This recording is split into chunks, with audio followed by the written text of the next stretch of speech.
Hello students. तो जैसा कि आप सभी लोगों का जो एग्ज़ाम एसएससी सीएचएसएल का वो चल रहा है, तो आज है यहाँ पर 8 अगस्त और जो है 8 अगस्त का थर्ड शिफ्ट का एग्ज़ाम है यहाँ पर फाइनली समाप्त हो चुका है। तो यहाँ पर जो भी क्वेश्चंस पूछे गए हैं थर्ड शिफ्ट में, उन सारे क्वेश्चंस को डिस्कस करने वाले हैं। बस आप लोगों को वीडियो के लास्ट तक बने रहना है, साथ ही साथ लाइक और शेयर ज़रूर कर देना है। और एक बात और आपको ध्यान रखनी है कि अगर आपका एग्ज़ाम सेकेंड शिफ्ट में था तो सेकेंड शिफ्ट के भी क्वेश्चन आप लोग यहाँ पर ज़रूर कॉमेंट करेंगे। चलिए पहला क्वेश्चन देखें। पहला क्वेश्चन ये पूछा गया था कि मुस्लिम लीग की स्थापना किस वर्ष हुई थी। अगर मुस्लिम लीग की बात करें तो मुस्लिम लीग की यहाँ पर गठन की बात की गई थी, यानी स्थापना की बात की गई थी।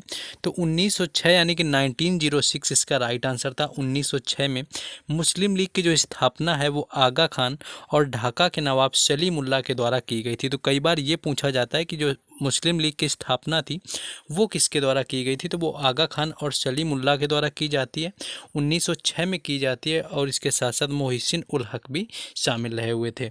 बात करें अगर इसके पहले अध्यक्ष कौन बने हुए थे मुस्लिम लीग के, तो वकार उल हक जो रहे हुए थे मुस्लिम लीग के पहले अध्यक्ष थे। इन्होंने बंगाल विभाजन का समर्थन किया, स्वदेशी आंदोलन का विरोध किया और अपने समुदाय के लिए विशेष सुरक्षा उपायों और मुसलमानों के लिए एक अलग निर्वाचन मंडल की मांग की हुई थी। साथ ही साथ अगर बात कर लें कि मोहम्मद अली जो जिन्ना थे ये कब शामिल हुए थे, तो 1913 यानी कि 1913 में जो था यहाँ पर शामिल हो गए थे मुस्लिम लीग में मोहम्मद अली जिन्ना। तो सारे रिलेटेड फैक्ट याद रखने, इनसे भी क्वेश्चन ये देखिए पूछे जा रहे हैं, मोस्टली रिपीट हो रहे हैं क्वेश्चन, तो सारी चीज़ें याद रखेंगे। नेक्स्ट एक क्वेश्चन यहाँ पर आर्टिकल से बना हुआ था। आर्टिकल में ये क्वेश्चन आया हुआ था कि संविधान का अनुच्छेद 16 यानी कि आर्टिकल जो 16 है वो किससे संबंधित। अगर संविधान के अनुच्छेद 16 की बात करें तो जो 16 ए यानी कि 16(1) होता है, इसके अनुसार जो होता है कि राज्य के अधीन जो नौकरियां हैं या पदों पर नियुक्ति के संबंध में सब नागरिकों के लिए अवसर की समान समानता रखी जाएगी। और अनुच्छेद जो 16(2) है यानी 16(2) है, जिसमें क्या होगा कि केवल धर्म, मूल वंश या जाति, लिंग के आधार पर किसी के साथ में कोई भेदभाव नहीं किया जाएगा। यानी कि किसी भी राज्य के अधीन जो नौकरी होगी या पद के विषय में वहाँ पर अपात्रता नहीं होगी, कोई भेदभाव नहीं किया जाएगा। मतलब कि रोजगार जो समान देने की अवधारणा है कि सबको समान रोजगार दिया जाएगा, वो अनुच्छेद 16 में होगा। नेक्स्ट आगे देखेंगे।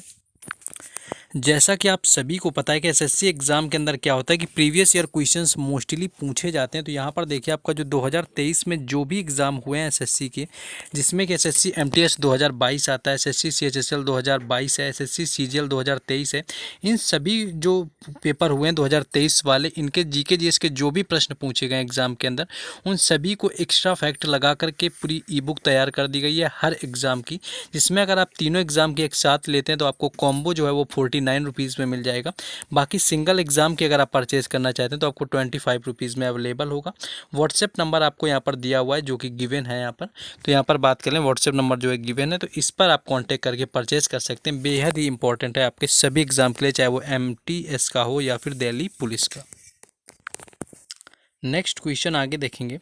नेक्स्ट एक क्वेश्चन ये पूछा गया था कि आधार कार्ड से पैन कार्ड जोड़ने की तिथि कब तक बढ़ा दी गई थी। तो आधार कार्ड से जो पैन कार्ड जोड़ने की तिथि आई हुई थी उससे रिलेटेड क्वेश्चन पूछा गया था। तो देखिए जो केंद्रीय प्रत्यक्ष कर बोर्ड रहा हुआ था यानी कि सीबीडीटी के जो आधार से इसमें क्या थी, इसके द्वारा जो था, तो इन्होंने पैन कार्ड से आधार को लिंक करने की अंतिम तिथि को बढ़ा करके 31 मार्च 2023 रखी गई थी पहले, लेकिन इसको जब बाद में बढ़ाया गया तो 30 जून 2023 रख दिया गया था। यानी कि इसकी बढ़ाने वाली तिथि पूछी गई थी तो 30 जून आपको ऑप्शन में दिया होगा जो कि राइट आंसर था। यानी 30 जून तक इसकी बढ़ा दी गई थी और पहले जो थी वो 31 मार्च रखी गई थी। इससे यहाँ पर ये देख लेंगे सीबीडीटी का अध्यक्ष भी पूछा जा चुका है वर्तमान पिछले एग्जामों में करंट अफेयर का, तो नितिन गुप्ता इसका राइट आंसर हो जाएगा। सीबीडीटी के अध्यक्ष हैं, ये भी याद रख लेना क्योंकि क्वेश्चन इससे रिलेटेड पूछा जा चुका है।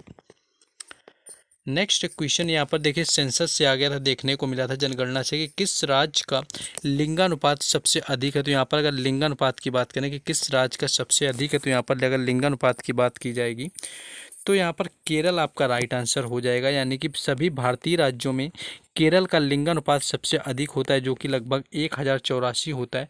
और पौंडुचेरी में बात करें तो भारतीय राज्यों में लिंगानुपात 1038 दूसरा सबसे अधिकतम होता है। यानी कि पहला जो अधिकतम होता है लिंगानुपात वो केरल का है, दूसरा जो आता है वो आता है यहाँ पर पौंडुचेरी का 1038। और वहीं अगर सबसे कम की बात कर ली जाए कि सबसे कम किसका रहा हुआ है, तो सबसे कम जो था वो हरियाणा राज्य का रहा हुआ था। यानी हरियाणा में भारतीय राज्यों में सबसे कम लिंगानुपात था जो कि 870 के आसपास रहा हुआ था, 877। केंद्र शासित प्रदेशों की अगर बात की जाती तो इसमें दमन द्वीप का जो था वो सबसे लिंगानुपात कम रहा हुआ था, जिसमें कि 618 के करीब है। दमन द्वीप का लिंगानुपात सबसे कम होता है यूटीज यानी कि केंद्र शासित प्रदेशों के अंतर्गत। नेक्स्ट आगे देखेंगे, क्वेश्चन यह हो चुका है। नेक्स्ट है कुछ गढ़वाल से आपका रिलेटेड आया हुआ था, हिस्ट्री का क्वेश्चन था।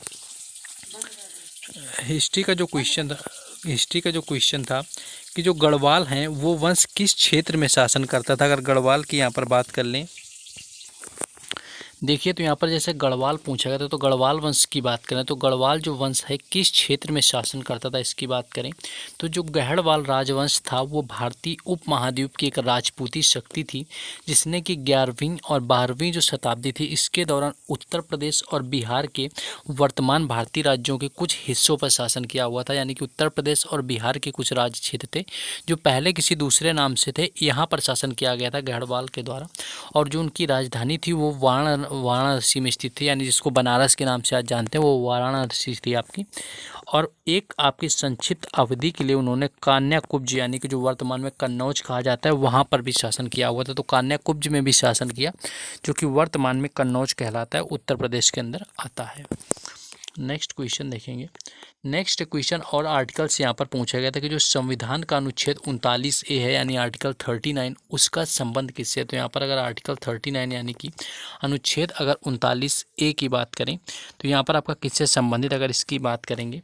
लेकिन उससे पहले जिन लोगों ने वीडियो को लाइक शेयर और चैनल को सब्सक्राइब ना किया हो तो सबसे पहले आपको वीडियो को लाइक करना है, चैनल को सब्सक्राइब करना है। साथ ही साथ आप बाकी क्वेश्चन की PDF और बाकी सारी अपडेट चाहते हैं तो टेलीग्राम चैनल और व्हाट्सएप ग्रुप का लिंक जो है डिस्क्रिप्शन में दिया गया, तो वहाँ से भी जुड़ जाएं। 39A पूछा गया था, तो अगर भारतीय संविधान के अनुच्छेद 39A की बात करें तो ये कानूनी सहायता प्रदान करने के लिए राज्य का एक कर्तव्य जो होता है। भारतीय संविधान का अनुच्छेद 39A जो होता है ये समान न्याय और निःशुल्क कानूनी सहायता प्रदान करने के लिए होता है। यानी कि जो राज्य के नीति निर्देशक सिद्धांतों से संबंधित होता है, जो कि भारतीय संविधान के भाग 4 में अनुच्छेद 36 से लेकर के 51 तक राज्य के नीति निर्देशक सिद्धांतों का उल्लेख किया गया। यानी कि DPSP के जो विचारों को 1937 के आयरिश संविधान से भारतीय संविधान के निर्माताओं के द्वारा लिया गया था। तो ये यहाँ पर याद रखना है, क्वेश्चन ये आपका यहाँ पर पूछा गया था रिलेटेड आर्टिकल से।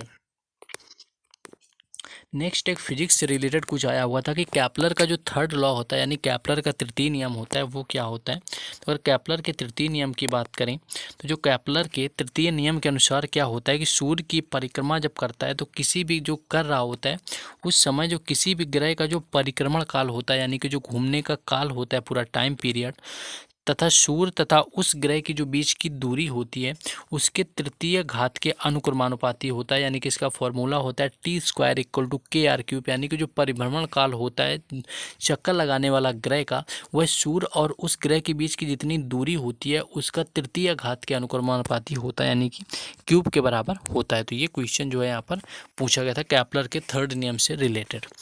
नेक्स्ट देखेंगे क्वेश्चन। नेक्स्ट था कि चंदावर का जो युद्ध है वो किसके मध्य लड़ा गया था। तो अगर चंदावर की युद्ध की बात कर लें ये किसके मध्य लड़ा गया, तो गौरी जो था मोहम्मद गौरी ने पृथ्वी चौहान को हराया था।